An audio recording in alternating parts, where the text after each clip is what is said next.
Hello there, welcome to another genre device. This one's going to be all about pedal point playing or pedal tone playing. Now if you have no idea what that is, fear not young Padawans, I'm going to tell you now.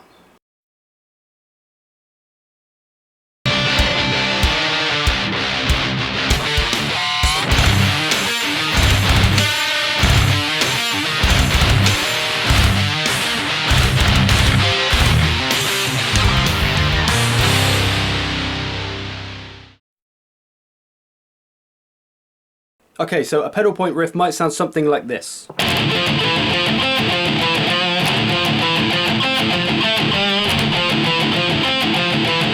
And so on. So what it has is one note that it keeps coming back to, basically. So in heavier music, it's usually the opens, basically. You could get some chugs in there.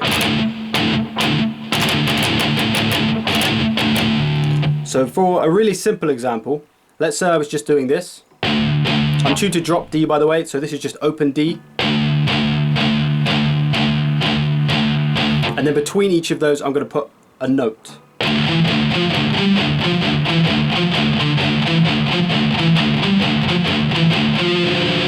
So that D that I keep coming back to is my pedal point that I keep hitting.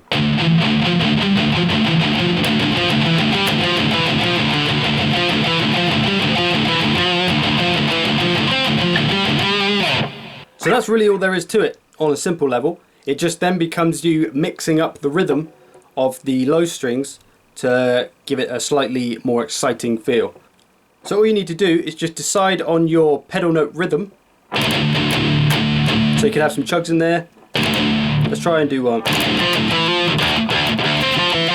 There you go. So that would be.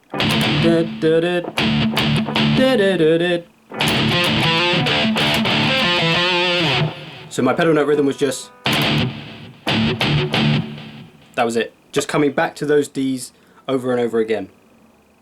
You don't have to go with open strings though, you could just bar somewhere. Or just hold one note.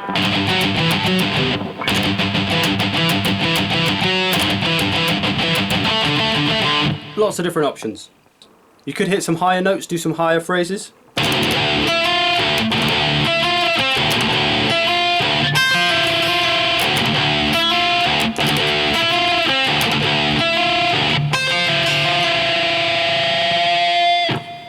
You could kind of work backwards, so if I had 12 on the D string,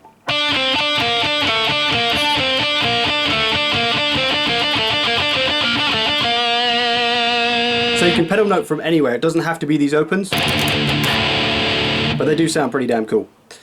Now the other side of it is that you have to find an appropriate key, because not all keys are going to work well with open notes and then hitting other notes in between.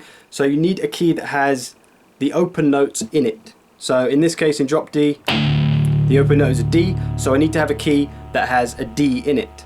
So for example, quite simply, D minor.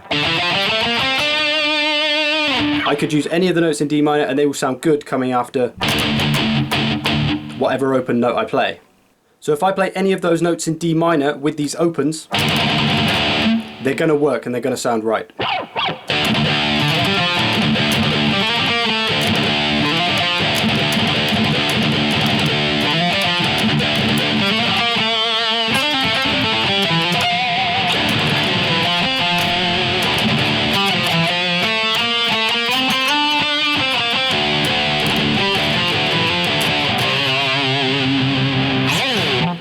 As another example, G harmonic minor would also work,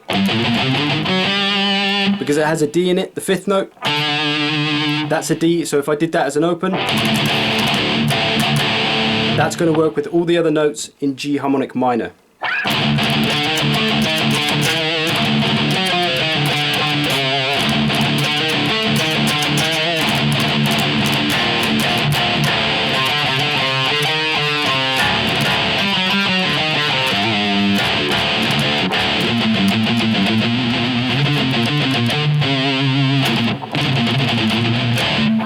So if you want to play a riff with open strings, as is pretty popular and has been done for years and years and years, then you just need to find a key that has the capability to allow you to do open notes with it, which which just means whatever your open note is, that has to be in the key that you choose. As for where you could apply this to your songs, I'd say the one place it probably doesn't really work would be choruses.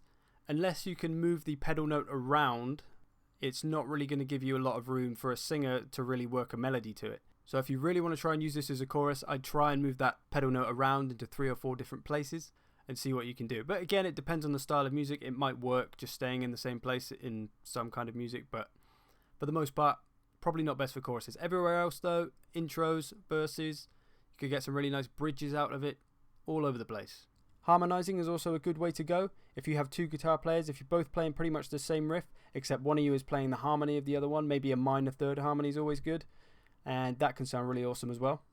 I would also advise caution in the overuse of this. You don't want to be one of those bands that just does pedal tone riffs for like an entire album, because it gets old pretty quickly if you just do it non-stop. So use it sparingly, well, not necessarily sparingly, but use it wisely, and don't just make an entire album of pedal tone riffs.